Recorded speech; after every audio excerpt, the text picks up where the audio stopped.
Hello, and thanks for joining us tonight on TCM. I'm Ben Mankiewicz. Coming up tonight, another evening with our star of the month, Elizabeth Taylor.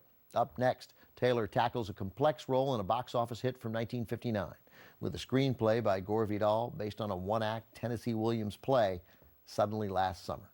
Just a year earlier, Taylor played Maggie the Cat in the film version of Williams's play Cat on a Hot Tin Roof, earning an Oscar nomination.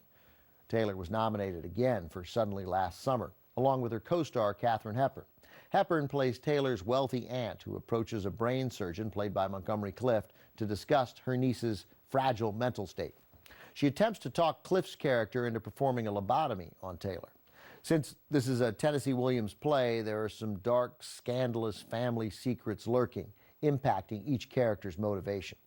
Taylor and Clift were close friends, and she coaxed Clift into making the film, but his growing dependence on alcohol and pills posed a challenge to the cast and crew. This was the only time Elizabeth Taylor and Katharine Hepburn co-starred in a movie, but the two actresses got along great. No, they didn't. Hepburn, a pro's pro if there ever was one, resented Taylor's tardiness to the set, and she thought director Joe Mankiewicz favored Taylor over her. She was probably right.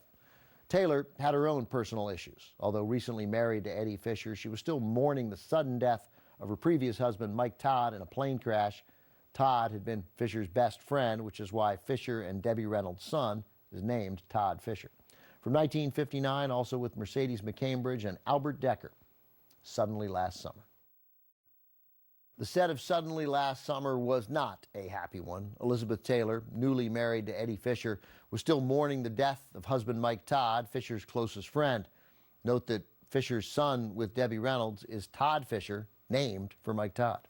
Montgomery Clift was struggling with depression as well as drug and alcohol dependency, and director Joe Mankiewicz was dealing with an attack of eczema that forced him to wear white gloves on the set. The stress of his next movie, Cleopatra, also starring Taylor, brought it all back.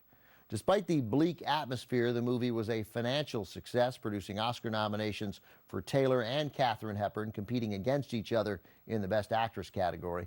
It was Taylor's third nomination, Hepburn's eighth. Up next, Elizabeth Taylor returns in a gothic melodrama set at a Southern Army camp.